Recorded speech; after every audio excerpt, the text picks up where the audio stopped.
¿Música de cámara o música sinfónica? Veamos a continuación algunas características de cada una.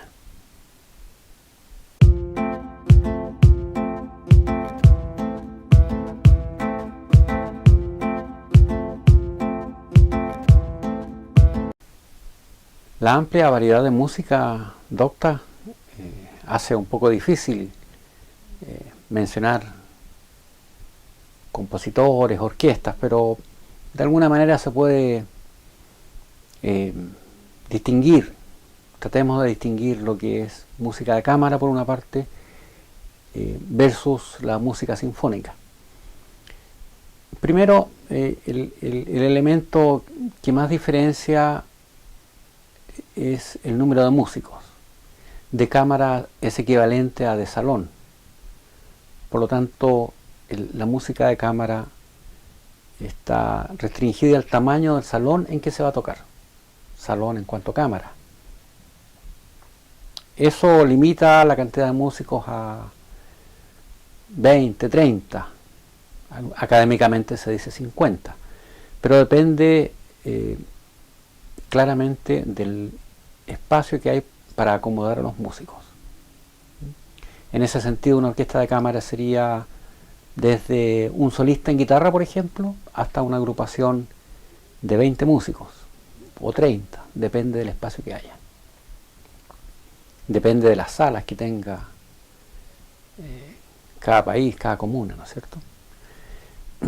La orquesta sinfónica, si bien se define que debe tener de 100 músicos hacia arriba, en la práctica no hay escenarios suficientes, de modo que muchas orquestas sinfónicas se presentan con 40, 45 músicos hacia arriba. En Paine la experiencia que tenemos es que en el teatro podemos acomodar 45 músicos y con esa cantidad se ha tocado música sinfónica. El tamaño de la orquesta, del espacio, ¿no es cierto?, es determinante, a tal punto que cuando vino el afamado director Celibidache en el año 92 con la Sinfónica de Berlín, alguien le preguntó si tocarían a Bruckner y Celibidache dijo, pero no caben los músicos en el escenario del Teatro Municipal de Santiago. Hay compositores que han compuesto obras para muchísimos músicos, Bruckner entre ellos, Rossini también le gustaba componer música para orquestas muy grandes. De modo que la primera distinción entre una y otra es el tamaño de la orquesta, la cantidad de músicos. Después otra diferencia, pero relativa, digamos, aquí me voy a arriesgar un poco, podría ser la temática. La temática en el sentido de que la música de cámara es mucho más familiar, acoge obras que son de tipo folclórico, más cercanas a lo popular, sin confundir popular con vulgar, por supuesto, pero en general es una temática más cercana, lo que no significa que sea música más liviana.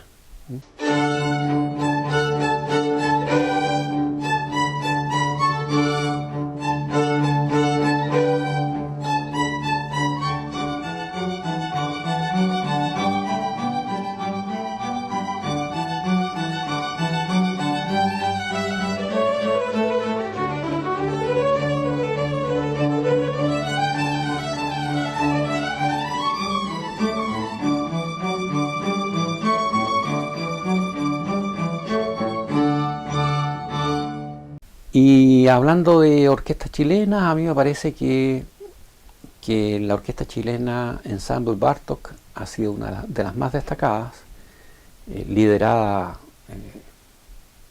por un buen tiempo por la músico painina María Luisa Letelier, perdón, Carmen Luisa Letelier.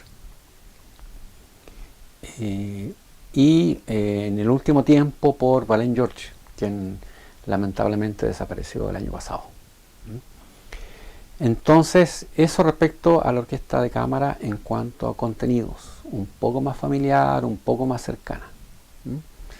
Y después podríamos hablar de una tercera diferencia, que es la forma de operar, de funcionar de la orquesta. Eh, una de las ventajas de la música de cámara es que, debido a que son pocos los músicos y a la temática de las obras, es posible que los músicos hagan su propio aporte a la interpretación, si bien se guían por una partitura, que es la que hizo el autor. En la orquesta de cámara el músico tiene la posibilidad de agregar sus propios matices, sus propios acentos, su propio agregado, ¿ya? Eso enriquece mucho, tanto para el espectador como para el músico, una obra tratada de esa manera. Hemos visto obras en las que un violinista, por ejemplo, en alguna parte le pone matices propios. Eso lo hace muy, muy entretenido. Y lo mejor desde el punto de vista del espectador, para mí por lo menos, es ver cómo este grupo de músicos, que pueden ser 5 o 10, van entre ellos tejiendo esta forma de ver la obra que hizo un autor. Aunque no lo he dicho, parece como evidente que la orquesta de cámara no tiene un director al frente, lo que no quiere decir que no haya alguien que sea el que dirige, ¿no es cierto? No tiene un director al frente y los músicos se combinan y se ponen de acuerdo para ir sacando adelante esta obra. La música sinfónica, por otra parte, tiene otra estructura. Como son muchos más músicos, tienen también otro objetivo, que es seguir las instrucciones que da el director para poder interpretar lo mejor posible o de mejor manera lo que el autor de la obra quiso hacer. En ese sentido, el director es fundamental, es la pieza clave que maneja elementos musicales que van definiendo cómo va a sonar la obra. Manejar los tiempos, por ejemplo, ¿ya? Manejar la inclusión de algunos instrumentos o no.